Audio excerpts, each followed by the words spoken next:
Saudações, terráqueos! Eu sou o Leonardo Regazzini e esse aqui é o segundo episódio do nosso Tapiocast. Tá aqui com a gente hoje o Salomão Neves. E aí, Salomão? Opa, e aí, pessoal, tudo bom? Tá aqui com a gente também a Jennifer, a Lídia Jennifer.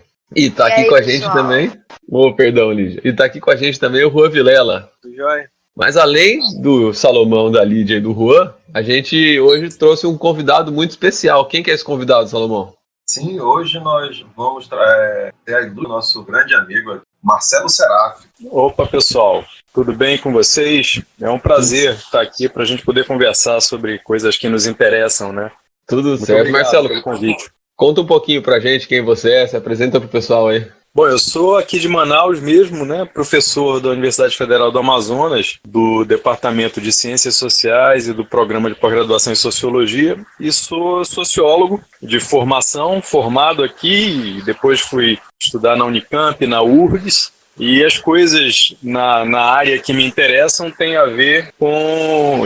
A gente acredita que trabalha numa área específica, né? Então eu gosto de acreditar que minha área específica é a sociologia do desenvolvimento, né? Então, em várias circunstâncias, acabo tendo um papo com o pessoal da economia, da política também, né? O que me alegra bastante. Bacana, Marcelo. Salomão, sobre o que a gente vai falar hoje? Conta o pessoal aí. Olha, hoje, calor das datas, vamos falar sobre o Dia dos Namorados. Olha só. Data romântica aqui, cheia de expectativas e sentimentos, e uma coisa bastante complexa, né? Já diriam os grandes filósofos que o amor é uma dor, mas a gente vai trabalhar um pouquinho sobre o assunto, são bem interessantes. Maravilha, Salomão. E aí, você tem uma pergunta para o professor, para a gente começar essa conversa? Como é que é? Sim, antes da gente fazer a pergunta, né, vale até a pena a gente trabalhar com a motivação. Ah, bacana.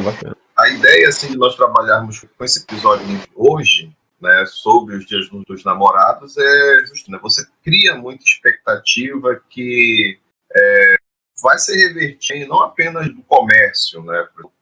Eu estive no centro ontem, muito movimento nas ruas, né, mesmo com a pandemia, e boa parte desse movimento estava sendo ficada pelos namorados, né? E isso leva em consideração justamente o seguinte: estudar muitas coisas no sentido da economia, ou seja, do processo de tomada de decisão, e nós podemos analisar isso sobre a questão social relacionada ao Dia dos Namorados. Então, eu queria passar para o nosso convidado, assim, Marcelo, a começar com de partida uma da seguinte pergunta: conversação da data, mercado, e daí que vem a pergunta. Então, o senhor acredita que o capitalismo tem transformado as relações amorosas? Ô, Salomão, você, por favor, tá? Nós somos todos colegas aqui. né? E não precisamos da formalidade. Mas veja só, a resposta que eu daria, para ser bem direto, é sim e não, né? Digamos que sim, pelo fato de que toda expressão de sentimento, todo processo, toda relação e toda estrutura social se dá no tempo e no espaço. Então, o processo social e o amor, em se dando no espaço e no tempo, é sujeito também às metamorfoses desse tempo. Agora, quer dizer, ao que se modifica no tempo. E o próprio capitalismo vem se modificando ao longo do tempo. O próprio capitalismo e não é a mesma coisa, né? Quer dizer, existe uma estrutura que se mantém, mas que ao mesmo tempo ela se transforma, né? Se torna complexa, sob vários aspectos, e sob alguns outros aspectos ela também se simplifica. Agora, isso então, portanto, sim, se transforma, mas não se transforma. Em que sentido não se transforma? Quer dizer, o que é estrutural no amor, né? A que a gente chama de amor? O amor é uma relação que se estabelece entre indivíduos, é o que a gente está tratando aqui, né? Entre pessoas, mas nós também temos expressões do amor que transcendem essa relação entre pessoas, quer dizer, o amor à natureza, não é?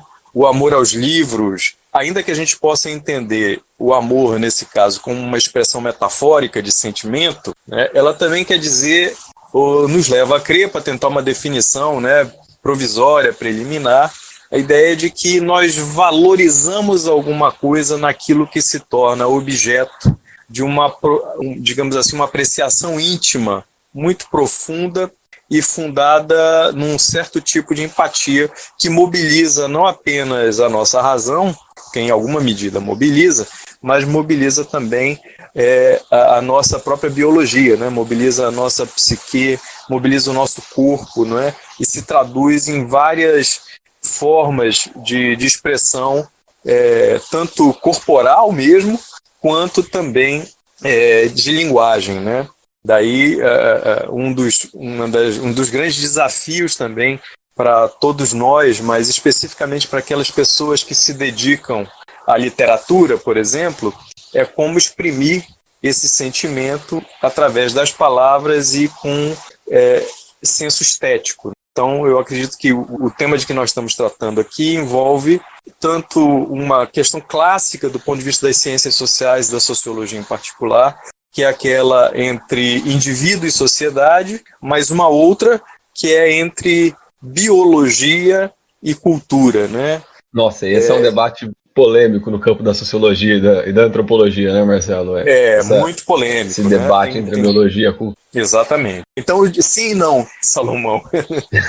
O capitalismo transforma o amor, né? E seria muito bom que o amor transformasse o capitalismo também. Com certeza. É verdade. Não sei, vocês querem... Enfim, é um papo, né? Então, se vocês deixarem, eu vou falar aqui os 40 minutos. Não, a gente gosta de ouvir. É que eu fico curioso para entender, Marcelo, se as relações amorosas têm, de alguma forma, se transformado ao longo aí das últimas décadas, associado a esse processo que a modernidade tem trazido de ganhos de tecnologia, de aproximação e distanciamento ao mesmo tempo. Não sei se vocês também têm essa sensação de que, ao mesmo tempo em que a tecnologia permite que a gente esteja em contato com um número maior de pessoas ao longo do nosso dia, parece que a gente também está mais distante dessas pessoas. Então, eu fico curioso para tentar entender se, de alguma forma, a modernidade está afetando a forma como a gente lida com as relações amorosas. O que você acha, Marcelo? Olha, acredito que sim, né? Acredito que essa ideia, né? O que mudou no capitalismo, né? Se a gente for pensar em termos amplos, e como é que essas mudanças interferiram nas nossas formas de nos relacionarmos uns com os outros, né?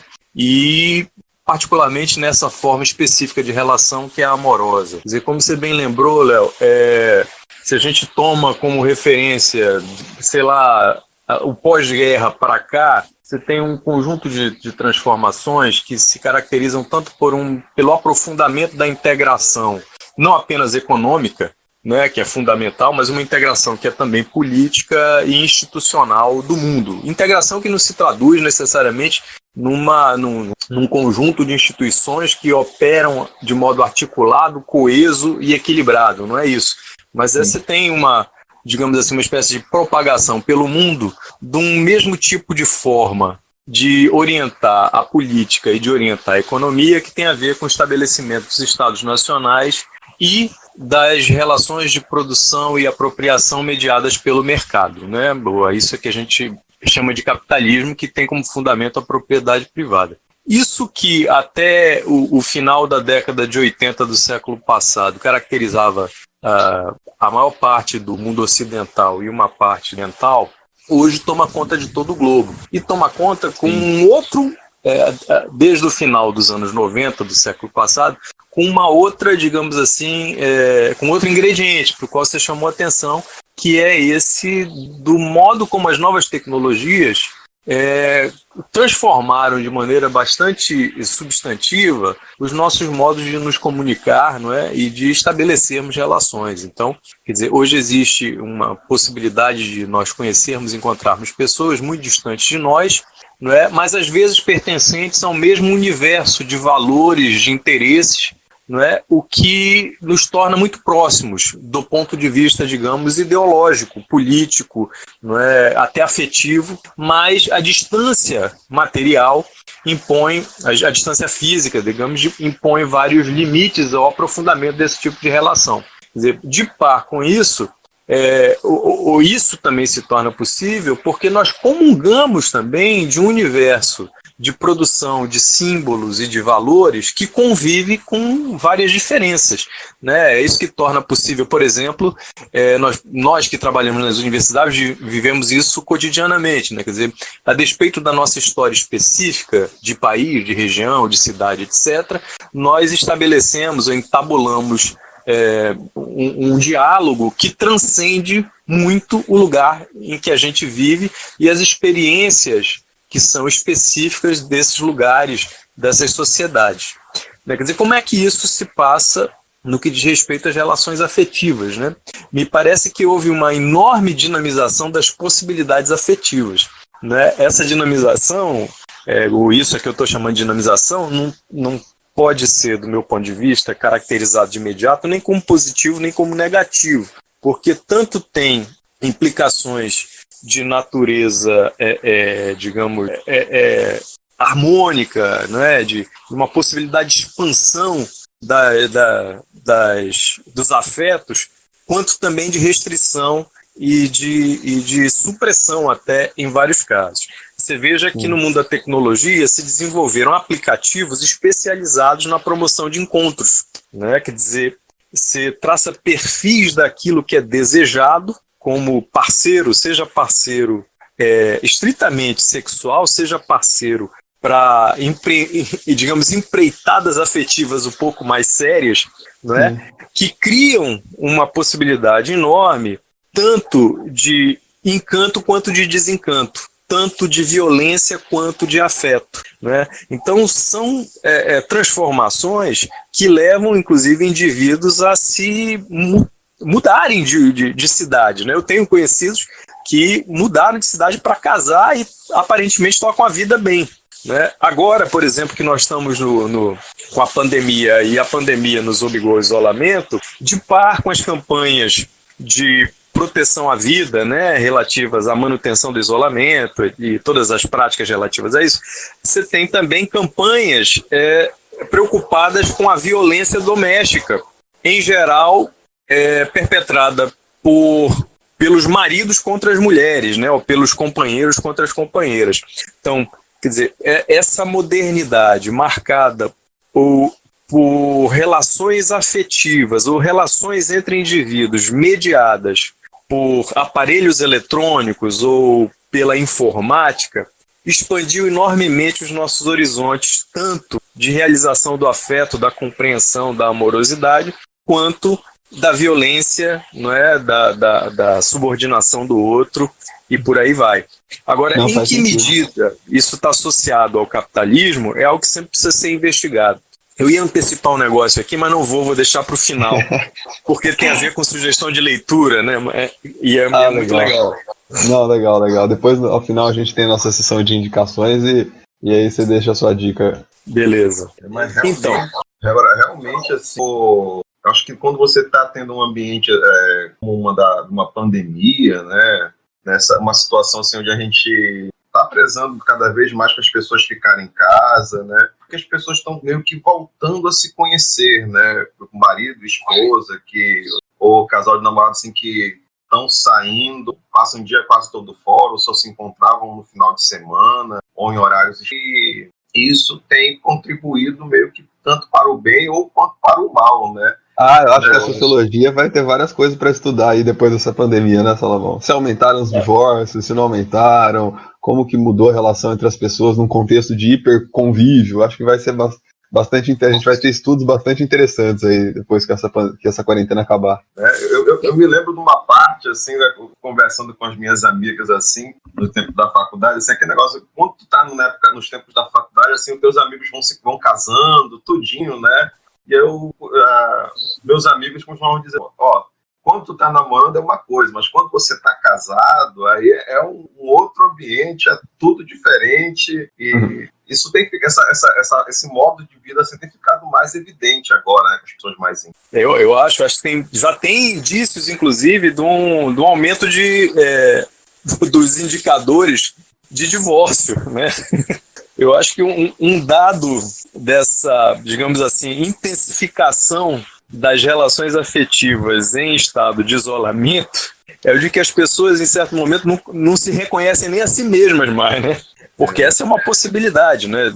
O isolamento provoca uma série de transformações na gente, porque nos tira de vários círculos sociais que, num certo sentido, rotinizavam nossa vida. E o que a gente está vivendo é o estabelecimento brusco de uma nova rotina. Uhum. E essa nova rotina acaba tendo impacto em todas as nossas relações. Por exemplo, nós estamos aqui discutindo, conversando através de um aplicativo pela inviabilidade de nos reunirmos, o que seria o mais provável, numa sala, né, seja da Faculdade de Estudos Sociais, seja lá do Instituto de Filosofia e Ciências Humanas da universidade, para conversar sobre esse tema com os alunos presentes, né?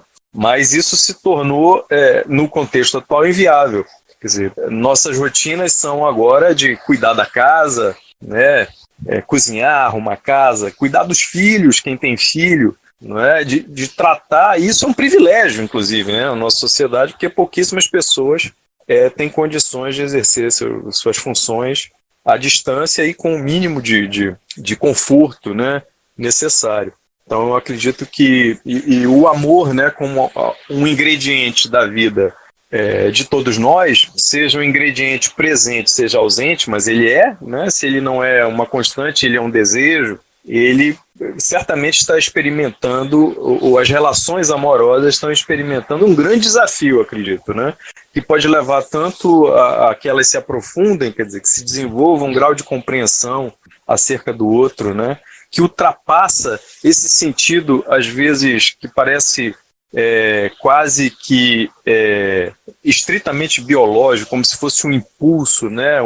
Alguma coisa incontrolável, né, que se impõe sobre o indivíduo. Esse impulso, como o Salomão lembra, na hora em que esse impulso se converte em compromisso, parece que ele começa a arrefecer, né? É um pouco essa ideia.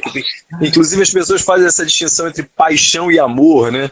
Que é muito interessante também, que são coisas que precisam ser tratadas e definidas, né? Para que a gente possa conhecer melhor, né? Não é para aprisionar o amor no discurso científico, que isso seria patético, né? Eu lembro de um jogador de futebol, agora eu não estou lembrando qual exatamente, que ele fala como era divertido jogar futebol enquanto ele era moleque, como se transformou num negócio cansativo quando ele virou um profissional, sabe? Que passou a ser o trabalho dele, que ele vivia disso e tal. Agora eu não estou lembrando quem que era. Um desses esportes. Mas faz sentido, né? Faz todo sentido, exatamente. Mesmo da aula, né? Um negócio tão gostoso, mas quando você passa a ser o seu ofício, por mais que você goste, às vezes é cansativo, né? A gente fica... Exatamente. Não é um... Que aí eu acho, Léo, desculpa te interromper, mas eu acho que tem um dado importante, que é uma marca da modernidade, né? E que me parece que se aprofunda, que é essa da burocratização das relações sociais, né? Uma tendência, digamos, de que todos os espaços da nossa vida começam a ser marcados por um conjunto de regras muito fortes, né, que traduzem de fato desejos, anseios e expectativas definidos institucionalmente, quer dizer, eles acabam compondo estruturas e que está muito presente nas nossas vidas, né? De repente, uma atividade que é prazerosa, da aula, por conta de tudo aquilo que ela implica de formalidade, e de formalidade às vezes, vamos e convenhamos, né? Tem a burocracia e tem a burocracia, que esvazia de sentido a própria atividade, né? Aquilo que é o fim se perde, né? O fim da atividade, tanto de quem a realiza de maneira direta, quanto aqueles que são objeto dela, né? Você vê isso que no futebol, por exemplo, você fala do jogador, mas também tem, às vezes, a plateia diz o futebol tá feio, né? É verdade. Os torcedores, né? Pois esse futebol é feio, não tem encantamento. Acho que tem muito esse tom, né? Da burocracia termina desencantando o mundo, né? E isso é possível de acontecer, inclusive, com amor, né? Um amor desencantado, né?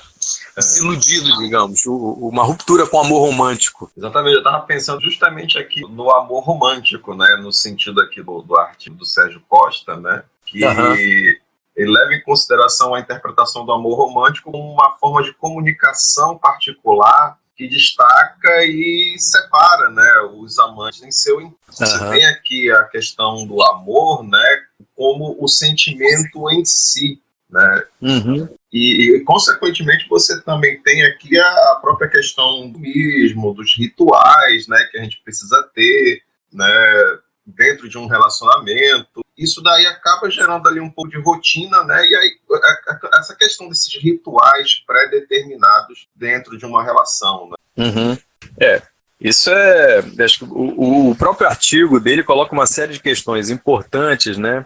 E uma delas, me parece, é essa da gente compreender a relação desses fenômenos, principalmente esses que dizem respeito aos sentimentos, né? Então, o amor, a solidariedade, não é? O carinho, enfim, são coisas que nós sentimos, mas nós não sentimos no vazio, né? Todos esses sentimentos nascem e eles são mais ou menos estimulados pelo conjunto de relações que permite a nossa própria existência, né? Então, daí uma ideia muito forte, por exemplo, quando a gente vai pensar em educação, né? A educação emancipatória ou uma educação tecnicista, né? São perspectivas distintas acerca do que é o ato de, digamos assim, de promover um certo tipo de consciência. Então, isso acontece também em relação aos afetos, quer dizer, o que está por trás dos sentimentos que nós nutrimos por uma outra pessoa, né? O que nos faz selecionar uma outra pessoa, né? De selecionar, entre aspas, né? Para amar, né? O que nos leva a isso? E o que esse sentimento promove no cotidiano dos indivíduos? Quer dizer, ele rotinizado, a gente tende a crer que pode se tornar até numa jaula, né? Mas reencantado, e aí o problema é como reencantar. Eu acho que uma das questões que ele traz, né, para a discussão é essa. É interessante que a gente tem um dia para falar dos namorados e nesse dia as pessoas dão umas às outras presentes como prova do reencantamento, mas todo o ritual é rotinizado, né? Então, uma vez por ano, né? Então é esquisito, né? Porque ainda é preciso, né? Meio... é um problema, né? E não prende assim somente o Dia dos Namorados em si, né? É muito comum assim os casais comemorarem o dia de aniversário de namoro, né? Tem a questão de você dar flores, então assim, ou um presente, ou sair para jantar, né? Isso aí soa como uma forma de até como um ritual, né? Exatamente, eu acho que chega, Salomão, até o ponto seguinte: o casal tá vivendo uma vida que não vale mais nada, mas aí no Dia dos Namorados eles fazem um jantar para tentar recuperar o tempo perdido, assim. Daí tira aquela foto linda do casal e posta no Instagram, né, Marcelo, sorrindo. Exatamente, né? O sujeito passa a semana reclamando, a sujeita, né? E chega no Dia dos Namorados e não, meu amor, aí muda tudo. É uma coisa meio esquizofrênica, né? Mas eu acho que esse é outro dado, né? Digamos assim, do modo como nós respondemos a uma certa moral que é social, né? Como toda moral. Então, a esses, digamos assim, essas imposições que se tornam quase imposturas da gente, a que todos estamos mais ou menos sujeitos. Algumas delas certamente têm uma vinculação muito íntima, eu acho que com as relações sociais no capitalismo, né? Mas é preciso... Essa generalização que ajuda a pensar, ela também bloqueia o aprofundamento do conhecimento, né? Então é sempre interessante buscar, eu acredito, compreender por dentro isso. A gente está conversando aqui, eu não sei se existe, provavelmente existe, mas, por exemplo, seria muito legal ver uma etnografia das relações amorosas, né? Quer dizer, talvez algum pesquisador já tenha feito, acompanhar a relação de casais para ver como ela se desdobra ao longo do tempo. Porque é muito interessante, a gente fala no nascimento do amor, na manutenção do amor, mas o amor acaba também. Sim, o amor também tem fim. Ô Marcelo, como a gente tem muitos ouvintes da economia, né? Eu tenho um pezinho nas ciências sociais, né? Mas conta para os nossos ouvintes o que é uma etnografia. Uma etnografia é um estudo aprofundado, né, de um grupo social. A etnografia começou com o estudo de grupos indígenas, né? Então, os pesquisadores iam a campo e mergulhavam na cultura do outro, de modo a descrever de maneira densa como se davam as relações que constituíam aquele grupo, né? Então, é uma tentativa de você aprender descritivamente e tendo em vista o conhecimento digamos assim, da totalidade daquele grupo ou de relações que aquele grupo estabelece, o que, digamos, explica aquela sociedade, né? O que é necessário para que nós que somos de fora, né, a compreendamos. Então, as etnografias também são feitas do mundo do trabalho, né? Então, etnografia em fábricas, né? Ou do mundo urbano. Você pode fazer etnografia com vários tipos de grupo, né? Talvez já exista, minha ignorância, né? Certamente existe. Eu fico pensando, Marcelo, que a sociologia ela foi se desdobrando em vários campos, né? Hoje a gente tem a sociologia da educação, a sociologia do trabalho, Sim. a sociologia do... Em que campo da sociologia será que se estudariam as relações afetivas, as relações amorosas, né? Olha, eu, por coincidência, ano passado, conheci um conjunto de pessoas que está trabalhando com sociologia, não é do amor em específico. Eu vou tentar me lembrar agora, mas acho que é Sociologia dos Afetos. Entendi, o nome do grupo é um grupo que se reúne na Associação Latino-Americana de Sociologia, tem feito seminários, faria agora, mês que vem, em Porto Alegre, né, aliás, em Pelotas, e eles estão estudando esse tipo de coisa, né? Quer dizer, como é que os afetos são transformados ao longo do tempo. Eu não sou membro desse grupo, mas conheço alguns dos membros e eles parecem fazer uma discussão muito interessante. Bacana, bacana. Agora tem outros grupos, eu acho que você vê o diálogo mesmo que o Sérgio Costa estabelece, né? Ele toma o Niklas Luhmann, que escreveu um livro sobre o tema, e uma autora que eu confesso que não conhecia, esqueci até o nome dela agora, mas eu conheço razoavelmente a Escola de Frankfurt, ela é uma seguidora da Escola de Frankfurt que está lidando com esse tema, então estão preocupados com o tema do amor, né? Da sociologia tem na verdade, tem o Giddens, que é outro grande autor contemporâneo, né? Tem um livro Sociologia da Intimidade, né? Então tem uma série de pensadores que, principalmente da década de 60 para cá, tem se preocupado muito com o que o Habermas vai chamar de o mundo da vida, né? Esse mundo que, por hipótese, escaparia às relações mais burocratizadas, racionalizadas, características do capitalismo. Bacana. O que é interessante também, eu acho, cantar, é que a data que tem bastante, porque ela é católica, São Valentim, Cláudio, só que esse bispo respeitou essa ordem imperial e condenou o casamento. Aí por isso ele foi preso e condenado à morte. Inclusive, acho que na América Espanhola o Dia dos Namorados é comemorado no dia de São Valentim, né? Isso, 14 nos Estados Unidos é dia 14 de fevereiro. Ele ficou preso, porque antigamente o sistema, eu já li, falava que justiça, a pessoa ficava presa até o momento de ser ficou preso, recebia várias cartas, aqui dia 14 de fevereiro, 200 executado. Aí mais tarde, depois do século XVII, nos Estados Unidos, comemorado dia 14 de fevereiro. Aqui no Brasil, a origem é até parecida. Um padre, quando ele estava nas pregações religiosas no Brasil, ele era destacado, né? Por sempre espalhar a palavra do amor e do casamento. Aí ele ficou conhecido como o Santo do Casamento. Sim, Santo Casamento. Aí, o dia dele é 13 de junho no Brasil. Iriam fazer a data muito interessante. Começa com uma relação pessoal de casamento. Daí você vê de data com inspiração católica, religiosa no Brasil, não tá no gibi, né? Agora você vê que interessante, quer dizer, se a atitude lá na origem, como é o nome do Papa que fez isso? Do padre? São Padre é o Fernando de Bulhões, Santo Antônio. Aqui no Brasil. Não, no Brasil, mas fora do Brasil. Foi o São Valentim.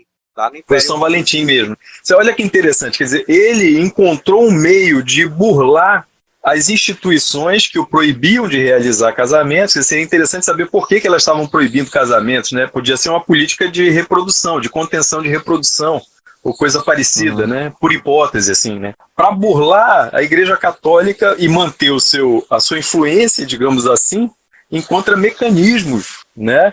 Subreptícios, nesse caso, de promover os encontros e de valorizar aquilo que são, digamos, sentimentos que ela julga importante. Que estavam de alguma forma sendo represados, talvez. É muito bacana isso, né? Seria a conexão que pode haver. De alguma forma estavam sendo artificialmente represados ali, né? Exatamente, né? Essa relação entre as instituições e o modo como elas estimulam ou contêm, ou inclusive buscam bloquear determinados afetos, sentimentos e relações, né? Interessante que você vê, até pouco tempo o governo chinês proibia casais de terem mais de um filho, né? O que quer dizer, o filho, como resultado da relação amorosa, parece uma espécie de clímax, né, do afeto, e tem a ver com toda uma concepção de vida, né, de reprodução, de avanço, etc. E você também tem as perspectivas malthusianas, que não, isso na verdade vai levar à destruição da sociedade e tal. Então, como essas coisas acontecem, né, simultaneamente, né? Na sociologia, a gente sabe que o estudo focado nesse assunto. O amor é objeto de sociais. Mas e na economia? A gente sabe que essa data do namorado trouxe bastante para a relação amorosa. Existe algum objeto de estudo do amor? Então, pois é, Juan.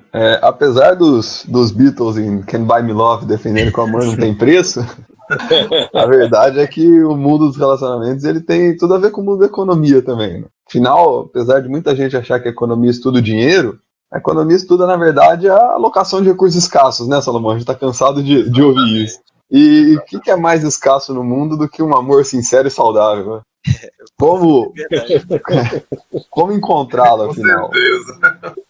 Tem alguns economistas que têm se dedicado a estudar isso. É o caso do professor Alvin Roth, de Stanford. Ele é precursor daquilo que hoje a gente chama de matching market. É difícil de traduzir o termo matching market, mas como a gente usa muito o termo deu match hoje em dia, acho que a gente já consegue ter uma ideia do que isso significa. Tá brasileirado. O professor fala que, em geral, na maioria dos mercados, oferta e demanda se ajustam pelo sistema de preços. Se a sociedade quer algo, os preços aumentam, as empresas aumentam a oferta, as coisas se ajustam. Mas tem alguns mercados que o sistema de preço ele não é suficiente para casar oferta e demanda. Em alguns mercados não basta você ter dinheiro e escolher o que você quer. Você também precisa ser escolhido. O melhor exemplo é o mercado de trabalho. Né? Acho que deve ter muita gente que quer trabalhar na Google, né? Muitos engenheiros que querem trabalhar na Google estão dispostos a trabalhar pelo salário oferecido pela Google. Estariam dispostos a trabalhar até por menos do que isso. Mas não basta eles quererem, eles também precisam ser escolhidos pela Google. E a Google também precisa competir por bons engenheiros com outras empresas como, como o Facebook. Né?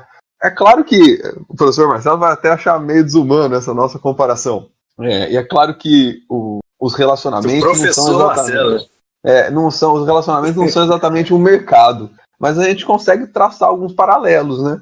Porque no abre aspas mercado dos relacionamentos também não basta a gente escolher uma pessoa, é preciso que a pessoa também escolha a gente. Olha só que dureza. Essa é a parte difícil da coisa, né? Escolher uma pessoa é muito fácil, mas a mesma pessoa que você escolheu tem que escolher você também. Qual é improvável isso na vida, né? É o famoso, tô namorando aquela mina, mas não sei se ela me namora. Tem um detalhe, né, Léo, que porque se a gente usar essa metáfora do mercado, a mesma pessoa que oferta demanda a mesma coisa. É verdade. Não, e em mercados assim, a informação ela fica muito importante para viabilizar as transações, para dar eficiência aos mercados. Né? É fundamental eu garantir que para que cada gente consiga de fato o que ele quer, é preciso que ele tenha o máximo de informação possível sobre todo mundo que está no mercado. Quer dizer, para a Google escolher os melhores engenheiros, ela precisa saber quem são os engenheiros. Para os engenheiros escolherem onde eles têm que trabalhar, eles vão escolher quais são as empresas. A informação se torna muito importante. Não é que nem comprar um saco de arroz ou uma saca de soja, né? E a explosão tecnológica dos últimos anos, ela tem criado excelentes oportunidades para lidar com isso, produzindo informação em muita quantidade e viabilizando o desenvolvimento dos chamados matching markets. Afinal, o comércio, transação sempre existiu, mas os mercados em si, os marketplaces, eles precisaram ser desenhados. E a tecnologia tem ajudado na criação desses mercados. Alguns exemplos, como o Airbnb, como a LX, como o LinkedIn, demonstram que esse fenômeno tem ocorrido. E acho que o Tinder e os aplicativos de relacionamento são um exemplo de um surgimento, não exatamente de um mercado, mas de um espaço para promoção do encontro, no termo não amoroso, mas no termo literal da palavra, do encontrar, né? De encontrar aquilo que você está buscando. Em geral, esses aplicativos eles reduzem o custo de engajamento, porque conhecer uma menina, uma pessoa, uma mulher antigamente, ou um homem, né, era uma coisa que dava muito mais trabalho do que dá hoje.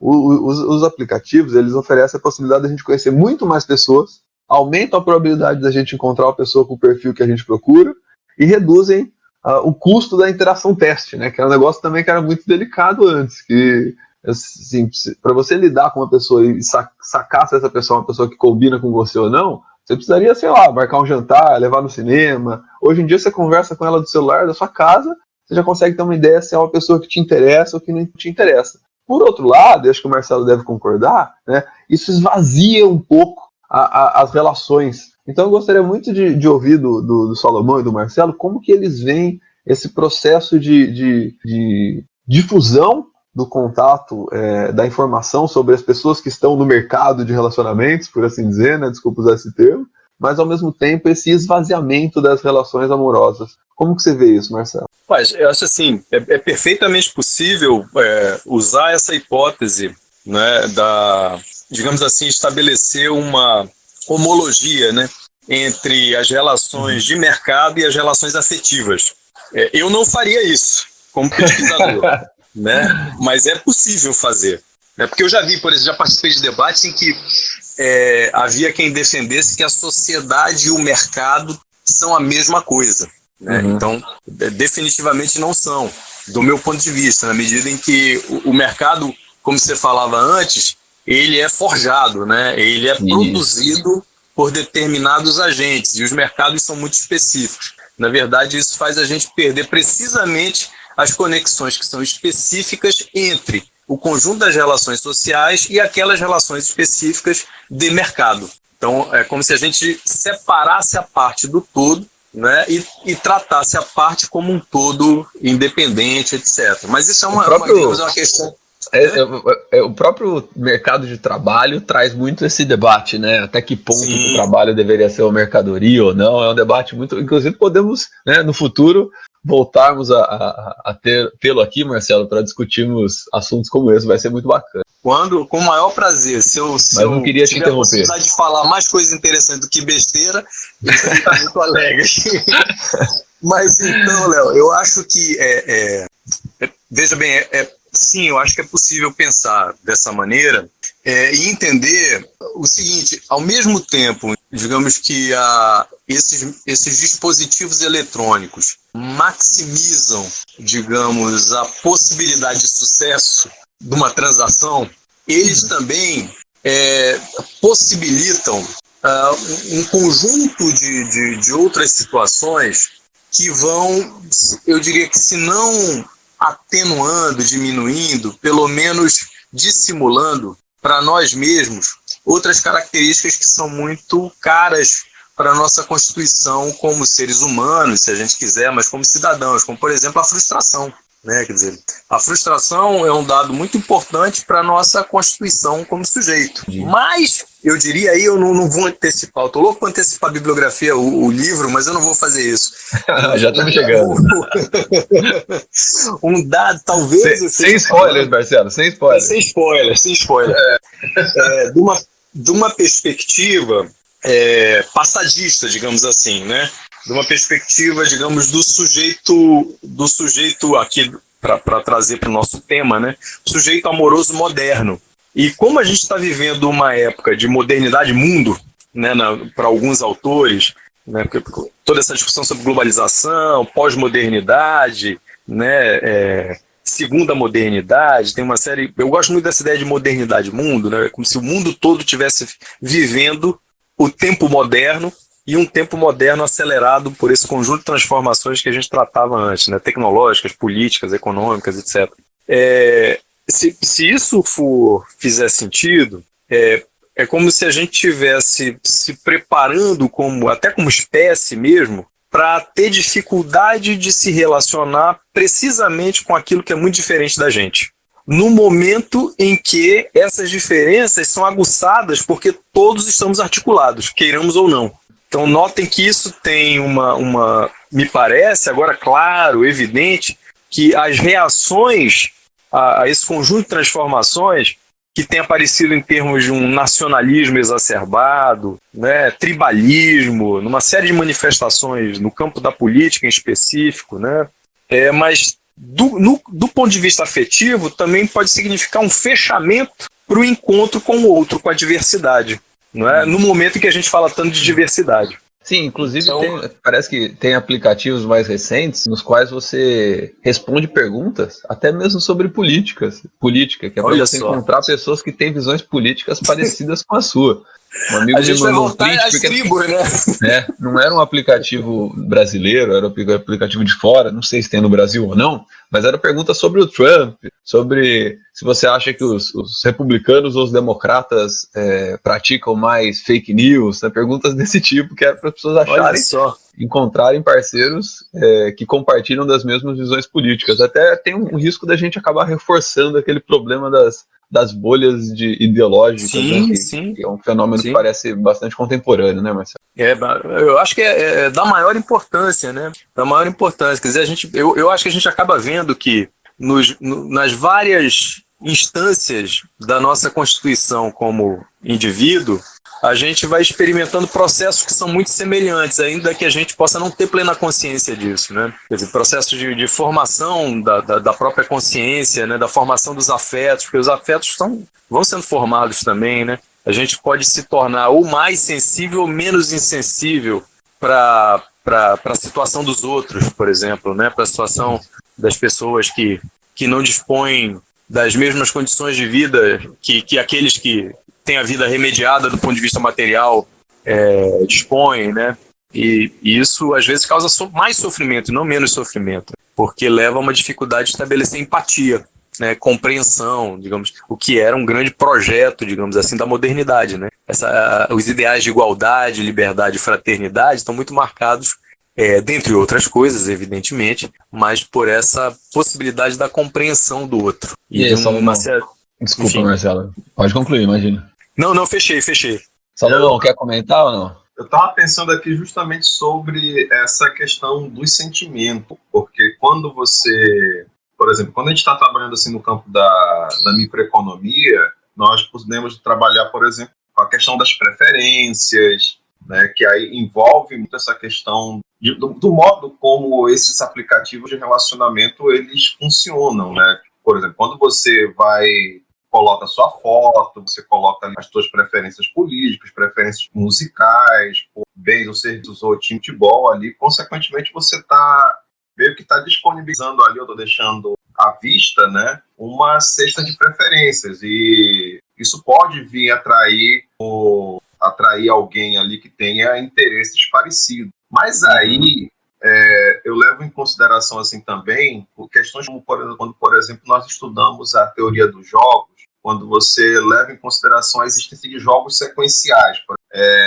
Um exemplo assim que é bem legal, que a gente chama da Batalha dos Sexos. Chama basicamente assim, né? É um casal, ele quer ir para o cinema e a moça, né, ela quer assistir um filme de terror e o outro quer assistir um romance, né? Então, só que assim, eles não querem assistir em salas separadas, eles querem assistir o filme. Então, a questão toda é qual dos dois ali vai ceder. Um vai ter que ceder. Se um cede, por exemplo, nesse final de semana, no outro final de semana, como um jogo, uma sequência da semana anterior, vai ter que haver ali uma conciliação também. Por exemplo, se de repente se escolheu assistir filme de terror nesse final de semana agora, no próximo provavelmente vai ser o filme de romance, né?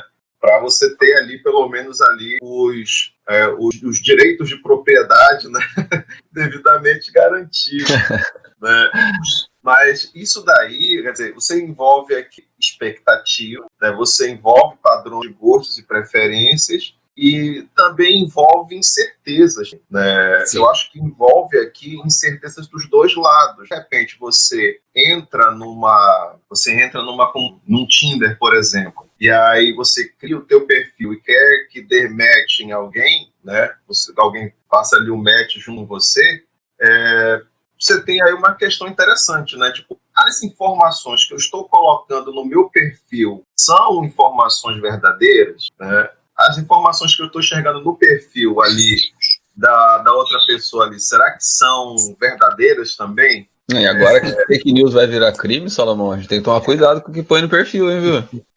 Assim, eu às vezes, assim, eu fico pensando aqui, que era justamente o seguinte, olha só, o perfil que eu estou colocando é o meu perfil real, eu, Salomão, ou é da pessoa que eu, Salomão, gostaria de ser? Uhum. Né? Salomão, desculpa, Sim, mas é que eu me lembrei aqui de duas coisas. Uma que tem o Pierre Bourdieu, que foi um grande sociólogo, né? Um dos maiores contemporâneos. Ele tem uma ideia de que eu gosto muito, que é da ilusão biográfica, né? Que, na verdade, toda biografia ou autobiografia tem um alto grau, principalmente as autobiografias, de ilusão, né? Você pega, por exemplo, e como isso é institucionalizado, né? Como a ilusão é institucionalizada. Quando a gente faz o Lattes, a gente não coloca um fracasso lá. É verdade. Né? A gente não coloca nada do que estava acontecendo na nossa vida, que às vezes é decisivo para fazer uma pesquisa ou outra, escrever um artigo ou outro. A gente coloca só o resultado final. Exatamente. Né? Então não só no lado, né, hoje, Marcelo? Em tudo, né? Em tudo, né? A vida é muita ilusão. Na E foto da defesa da tese não sai um centésimo do que foi, né? Exatamente, né? Exatamente. E é muito engraçado que até a relação com os alunos é muito mediada por essa ilusão, né? Então, eles veem o produto final ali, né? Eles veem o cara, porra, esse cara, né? Eu sempre fico com a ilusão de que a gente é bom professor, né? Então, pô, esse cara chegou a professor não sei o quê, mas o aluno não tem ideia de que às vezes o cara teve muita enxaqueca, né? Teve muito problema de grana para chegar ali onde chegou, né? Que são as coisas que constituem a vida de fato, né?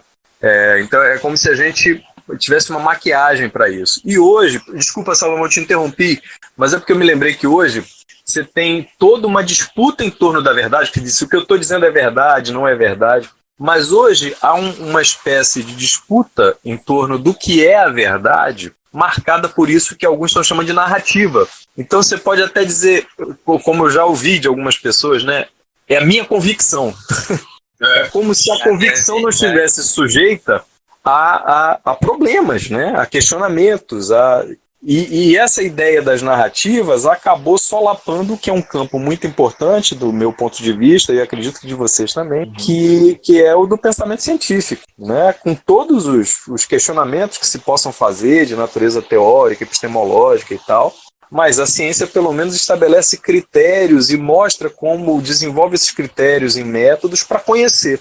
E permite um debate amplo e razoavelmente objetivo sobre questões como, inclusive, o amor, né? E no campo da convicção isso é impossível, porque não há debate, né? A convicção é uma espécie de dogma racionalizado. Quer dizer, a gente tinha um dogma de inspiração religiosa e agora temos dogmas racionalizados que aparecem na forma de narrativa. Desculpa, foi longo demais o meu parênteses. Imagina. Lídia, é contigo. Bom, então agora a gente vai pro melhor quadro do programa, né? Que é a hora que... E nessa hora vale livro, artigo, série, podcast. Ele pode ser relacionado ao tempo, pode ter. Agora o professor Marcelo vai ficar bem... Então, professor Salomão, qual é a sua indicação?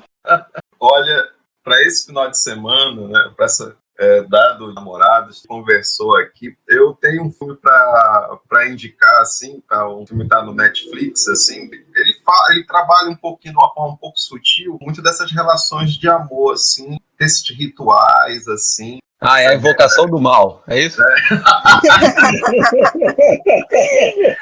Pode ser também.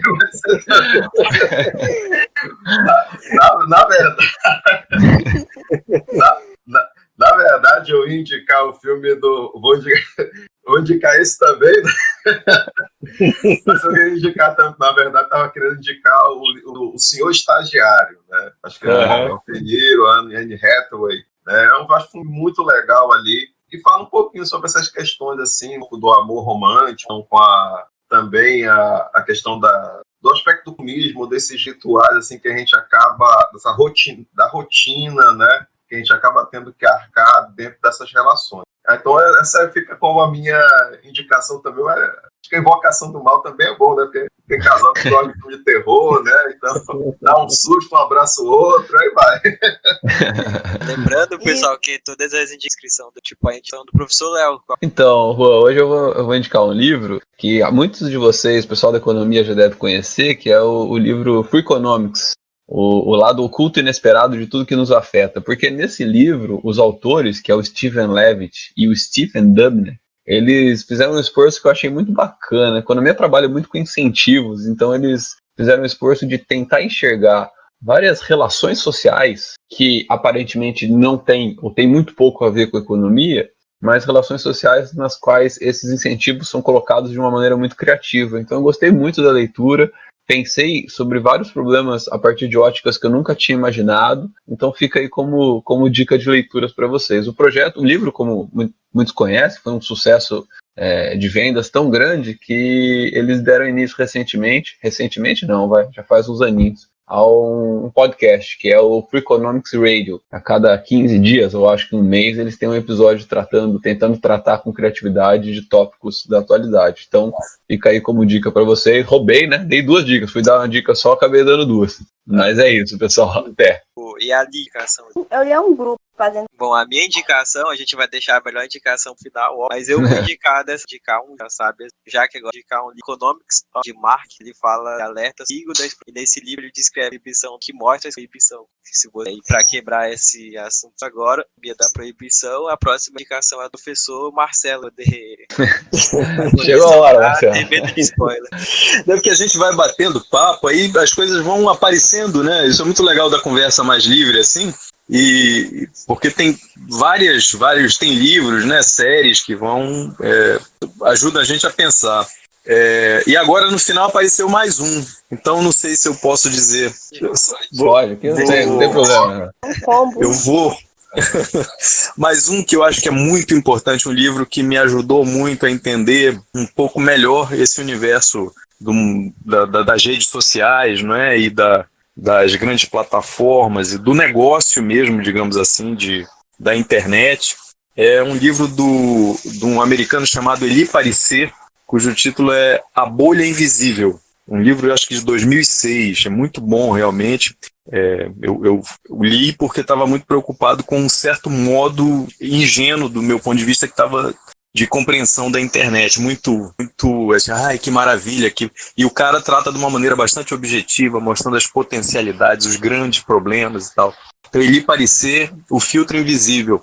O outro autor de que eu me lembrei o tempo todo enquanto a gente conversava aqui, porque traz ideias, do meu ponto de vista, muito incisivas e provocativas, mais do que conclusivas, sobre o que nós estamos vivendo, não apenas do ponto de vista político, social, em alguma medida econômico, mas também do ponto de vista subjetivo. Se chama Dany Robert Dufour, é um francês que trabalha eu gosto muito desse tipo de perspectiva, mas ele trabalha com filosofia, psicanálise, sociologia, mas mobilizando questões econômicas. Então ele escreveu uma trilogia, e o último livro se chama A Cidade Perversa, que é um ensaio sobre a pornografia.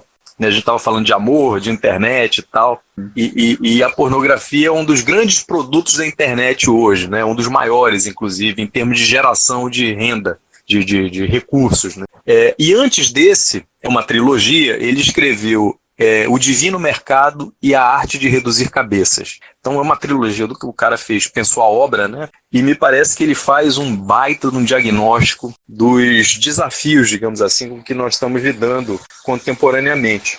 E já que o Leonardo citou 2 e o Juan também, eu vou fazer uso da minha condição de convidado.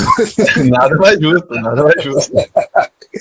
Para aquele constrangimento de a quem convida, né? Pô, não tem o que dizer pro cara. Nada mais justo. Aqui o convidado Wanda aqui. Tem uma série, pessoal, que eu achei brilhante. Talvez algum de vocês já tenha assistido. Eu não sei se está na HBO, acho que está no Netflix. Chama Years and Years. Com a Emma Thompson. É HBO, né? É curta, acho que são 6 episódios, mas é outra baita série que faz um diagnóstico das grandes questões do nosso tempo, inclusive afetivas, né? De identidade, temas como da imigração, do tipo de política com que a gente está convivendo hoje, né?